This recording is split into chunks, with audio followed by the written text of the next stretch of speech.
Bura makamano tiende ne nang'o ne Dr. Oburu Oginga sama bende apaka osebedo ka nitie mang'eny ahinya moloyo to e piny Luo.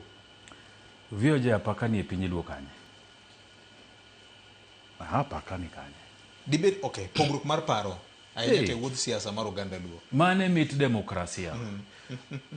Kadok e penjo ni en ni mano e romo mokwongo ma Dr. Oburu Oginga ne bedo godo Oganda Luo. Emomiyo an kang'iye nye en bura maber mondo pim ne Oganda Luo ni nyaka ne yiere kako gai mar ODM. Ang'o giri mochano ne party margi mar ODM ne. Kendo nyo pimo maber.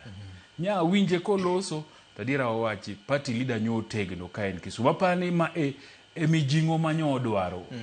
Kodonje mbele oganda mare to yudo ko oganda mare orwake maber to mor kode nyo loso motegno kabisa. Nikech ong'eyo ni samoro ka odhi e ote Edwar tibro penje ni to oganda ni to wachi ang'o? Kare. Okay. So bura nyonyo important ahinya ne daktari nikech nyo dhi yudo feedback mar Oganda Luo ewi gwelo mare kaka ogai mar ODM. To mar ariyo nyo dhi chako yudo feedback kowuok oganda ne e chenro mar duond bura mar ODM mane giwacho Kilifi ni koro omiye duol to gi teko mar dhi go mbaka gi duond buche mamoko ahinya to mar UDA. Koro kowuok kanyo to kodhi kuonde mamoko tibro penje nikech adiera mabende nyaka wachi VOJ ni duond buche mag siasa gi onge ga gimoro ni ideology gin tribal te. Emomi ineno ka Mount Kenya Gachagua temo mondo discipline ni mondo bedie ni ene duond bura manigi huma ahinya to Mount Kenya. Maka ji odhi e mesa to koni anta wuotho gi jo Mount Kenya.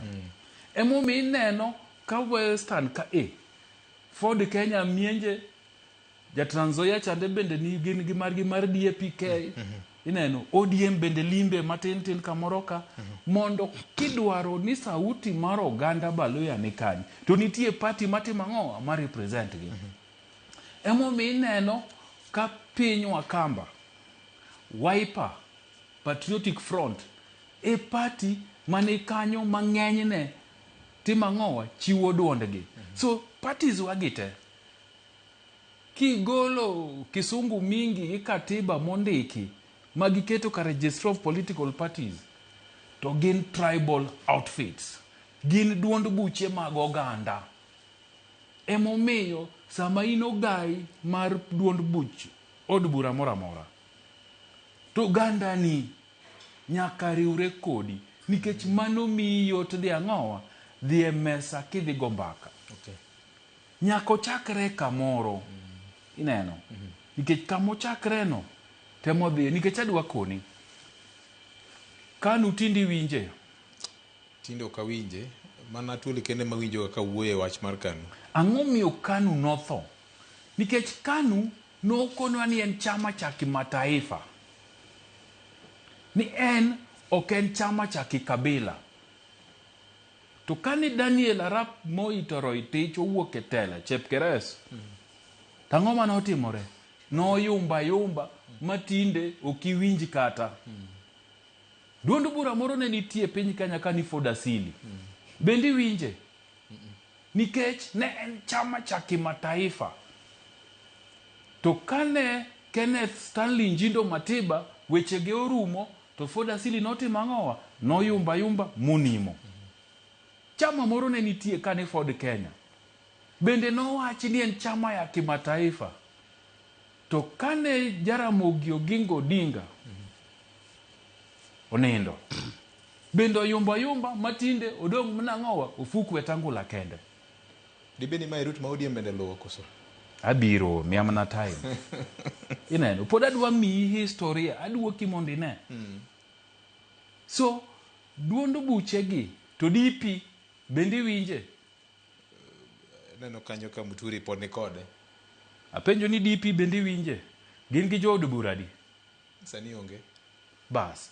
Gima temo wacho en ni parties ma Kenya ka kata bed mnani losogi ni gin ideology moro ma gin go gin gigi magi champion to at the end of the day oganda moro nyaka bede tokgi nikech samigo mbaka kucha ok go mbaka mar parties igo mbaka ni tribal arithmetic kwand oganda emigoyo samigo kwand oganda ting'yo ni ODM uwuotho go oganda mane wawuotho go oganda Luo wawuotho go oganda jo Masai wawuotho go oganda jo Turkana wawuotho go oganda jo Pwani mane kaka igo kwanono emomiyo Dr. Oburu Oginga ok nyadhi go mbaka oko kucha nowacho na wuotho gi jo Masai awuotho gi jo Turkana awuotho gi jo Kisii awuotho gi jo Pwani to oganda Luo to okotim ang'owa ok owuotho godo emomiyo bura manyo timore Kisumu ni ber nikech nyo bug tie daktari koro dhi wuotho kojing makata ka nyineno Kisii to jo Kisii nyo wuok ma jo ODM mar endorse Kilifi Declaration nikech gineno gima ne joluo timo nang'owa ne wuodgi nikech ibro penji ni to mibiro irwani to oganda ni to wachamo joluo ni ka to dak wasewinjo kosiri siasa ni chala rambe siasa ina rambe nikech kata wuona rambe ibro penji to ini sei kadi ibiro gang'o igola di kapok wakowi arambe ng'eni Fred Jalungu waga rambe moko to kapok watetwa kore to kara ito ichung' nang'o mondo kik wadhi wagol moingo wuon ang'owa wuon arambe so nyaki kungi consolidate magi monde nikech siasa en kwano to kwano gi wuoke anyuond ng'ato emidhi wuotho godo emomiyo kata bed mnani ODM en party ma ji ohero kuonde mang'eny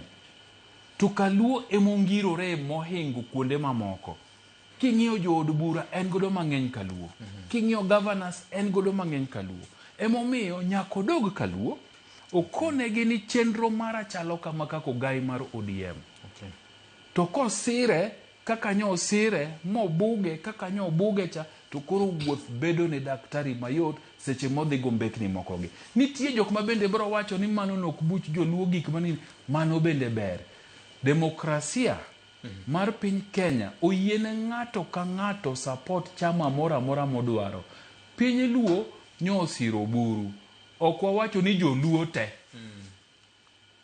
nikech gibro wacho ni wan support daktari Oburu wawacho ni piny Luo nyo loso Kisumu nikech ei Luo ka nitiere jok mok jo ODM to gin mnatie moko bende mna jo od bura moko bende nitie lemo mopogore opogore gima nyo timore siala nyiso duond joluo mathoth majority kech majority ne mi wuotho go ok dwa ni biro gi jit kinya biro gi jit to sawa to kai ni gi ji mathoth to berie mokalo koro ji mathoth nikech mbui kai brodo jok masani koro keto agilwen nang'o mi wacho ni girodiem no nen mar joluo wan wawacha ni sami wuotho gi ji mang'eny ber ki wuotho gi ji duto to berie mokalo ok onyiso ni ji duto mane duondgi lakini ji mathoth oganda Luo siro Dr. Oburu Oginga